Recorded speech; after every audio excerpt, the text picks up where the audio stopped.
नहीं, वो उनका प्रेशर है, क्योंकि अभी कांग्रेस की जरूरत उनको नहीं है, शरद पवार साहब के एनसीपी की जरूरत नहीं है। अगर इनकी अलायंस हो जाती है तो बाद में राज साहब की जरूरत भी इनको नहीं रहेगी। तो ये सिर्फ इनका इलेक्शन का जुमला रहता है, और इलेक्शन होने के बाद इसीलिए हमने 3 साल पहले उठाव किया था कि जिसका यूज करना है उसका यूज वो करके लेते हैं और बाद में फेंक देते हैं। इसलिए ही हमने उठाव किया था, और वो क्यों किया था ये आज सामने आया।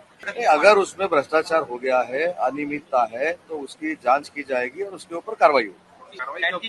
नहीं, इसके ऊपर आप अगर देखोगे तो उन्होंने जो कुछ किया है उसका समर्थन किसी ने भी नहीं किया, लेकिन जो कृति उनसे हो गई है वो किसके लिए हो गई है ये भी सोचना बहुत ही उचित बात है। क्योंकि वहाँ के जो कस्टमर लोग हैं जो उस कैंटीन में जाते थे, आज भी गए थे, उन्होंने जो रिप्लाई दिया है वो बहुत बुरी तरह से दिया है। वहाँ का जो खाना रहता है उसको बास रहता है, वो दाल रहती है जो 3-4 दिन पहले की रहती है, उसमें जो मांसाहारी खाना रहता है वो भी 7-8 दिन पहले का रहता है। ये भी उचित नहीं है, लेकिन वो कृति करना भी उचित नहीं है। लेकिन उसके बारे में महाराष्ट्र राज्य के मुख्यमंत्री देवेंद्र जी और हमारे नेता और संजय गायकवाड़ साहब के नेता माननीय एकनाथ शिंदे साहब ने कल ही बयान दिया है और उनको समझ दी गई।